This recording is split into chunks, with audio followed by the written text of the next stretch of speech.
Welcome back to Daily Bread Personal Finance, helping Christ followers develop biblical foundations and practices for their personal finances in order to build true wealth that lasts. This is part 4, saving goal setting for rainy days. And to start off, I want to look at this statistic, 57%.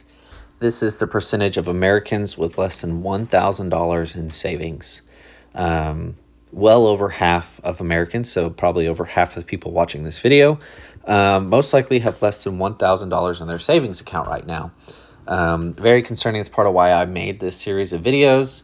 And of course, we're talking about savings, so very relevant. But again, the point of making these videos, just trying to lay out what does Scripture say about money, trying to help people look at their attitudes, behaviors, beliefs about money and finances, and just providing some practical resources and tools that can be helpful to the average person, or give you resources to be able to be helpful to those around you.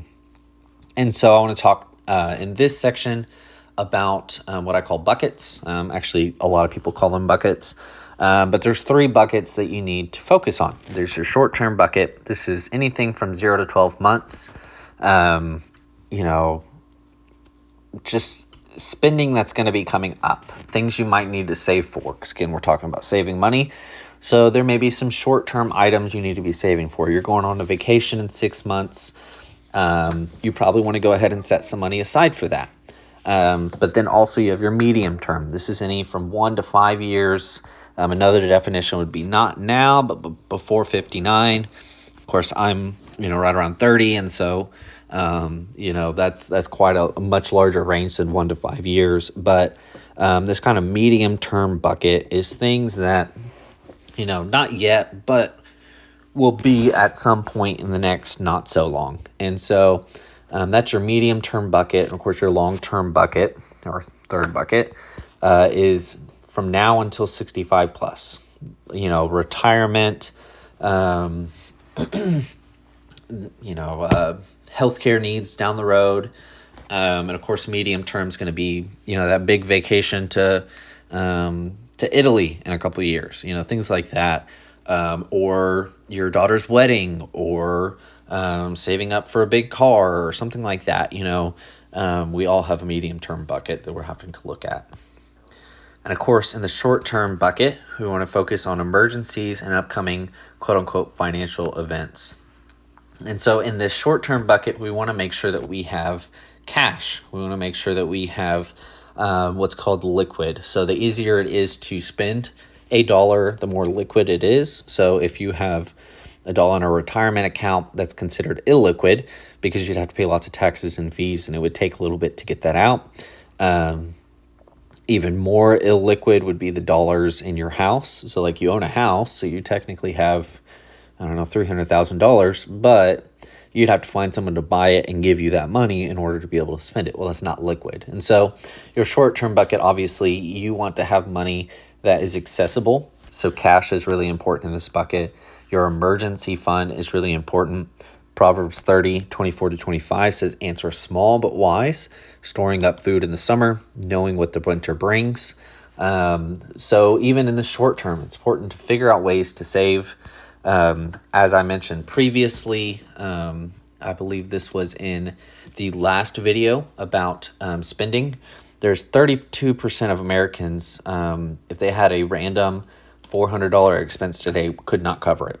So your 2 back tires on your car blow out, it's $400. Could you pay it in cash? And so having at least, maybe $1,000 in your back pocket is extremely helpful because life happens. I've got some stuff on my car that needs to get done right now. It always comes back to cars for me, I guess. But, my daughter broke her arm last year. That was pretty big financial event for us. And so being prepared for that certainly helped. Granted, those are things that still you probably end up dealing with for a little while. But the better prepared you are for them, the less they will affect you long term. So $8,000 That is the median savings balance of Americans 65 to 74. So people well within retirement age, about average, have $8,000 to their name. And that's insane. You'd want hundreds of thousands of dollars if you're in your retirement years, because that's what you're living on. And so $8,000, that's hardly a down payment for a car these days. So medium bucket, life before retirement. This is thinking beyond tomorrow to make sure that you can live life well. So Proverbs 21:5, diligence leads to profit, just as haste leads to poverty. It doesn't happen overnight. Due diligence over the course of a lifetime worth of small decisions. And so, of course, the point here is recognizing that, I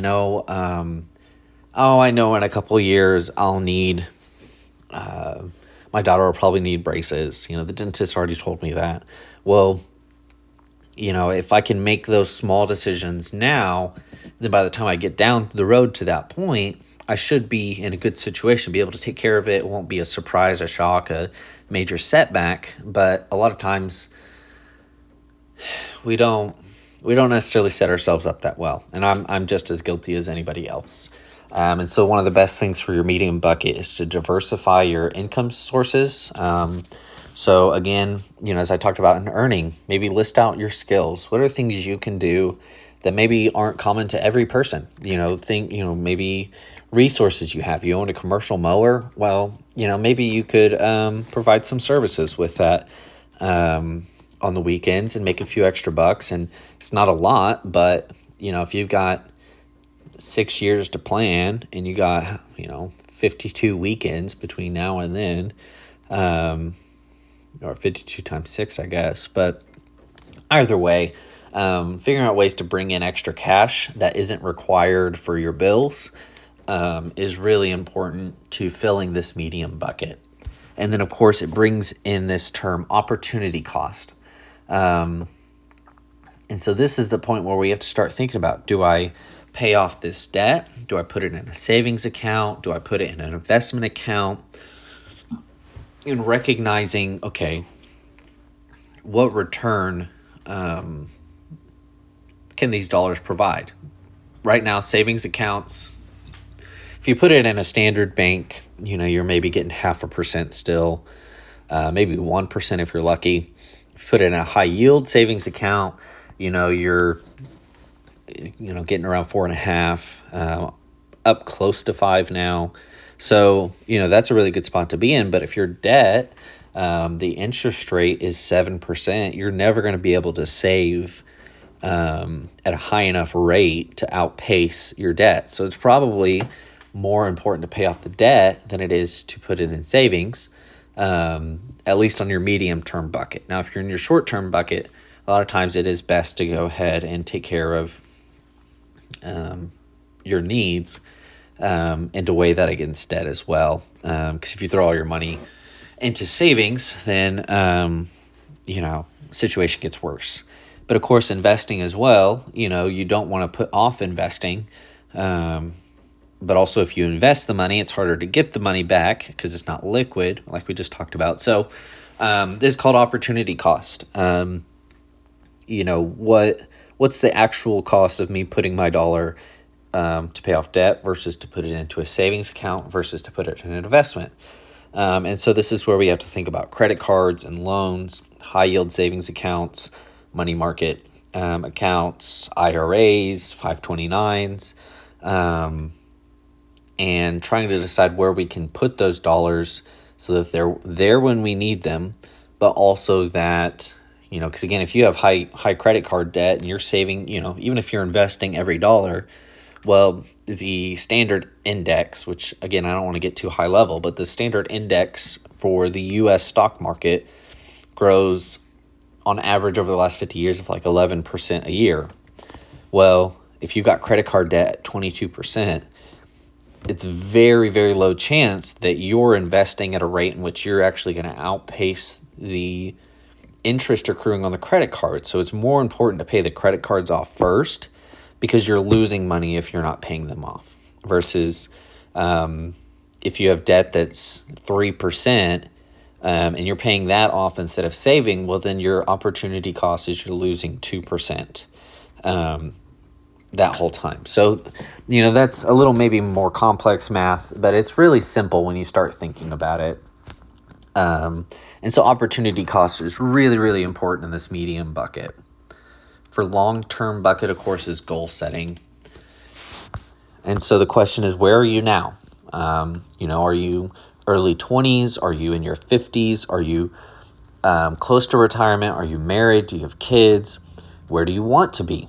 Do you want to have another kid in 3 years? Do you want to retire early at 55? Where are you now? Where do you want to be? And what do you need to do to go from point A to point B? When you can position yourself, when you can recognize where you're at and where you want to go, then you know what you need to do to make that happen. Of course, Luke 14:28-30 says, if you were going to build a tower, you would sit down and ensure you can cover the costs. If a general was going to take his army and attack another one tomorrow, he would sit down and make sure he had enough men to make it happen. And so this is where, we talk about things like the 4% rule. This is the idea that if you wanted to know how much you needed to be able to retire, people would be like, well, is $5 million enough to retire? Well, what you would do is you would say, okay, how much money do I need each year in retirement? You say $100,000. Well, you would divide it by 4%. And that would give you the total amount of money that would be needed to make that happen. And so some say we need to move towards a 3% rule because of, cost of living and everything going up so high.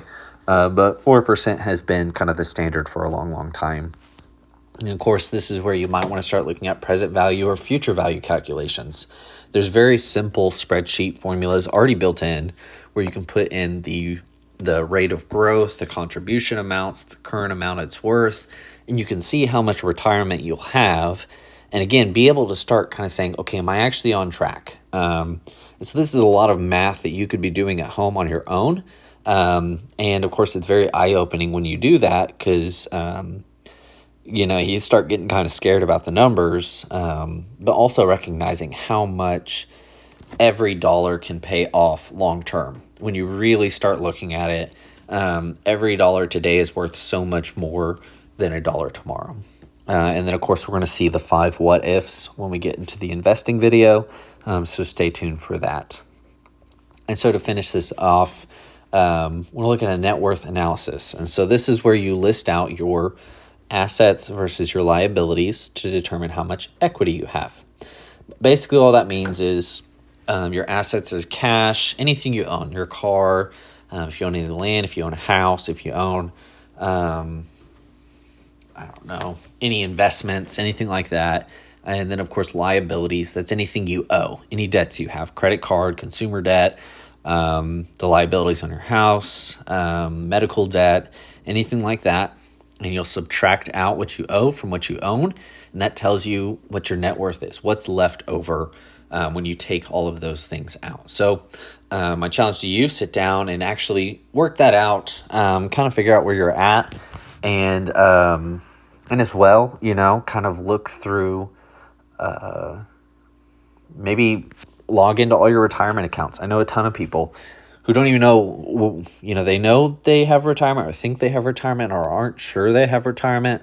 Go and actually look that up. Look at the balances, look at the growth, look at your contributions and decide, do I need to make some changes? And so, once you've gotten a chance to do some of that, I will see you in the next video.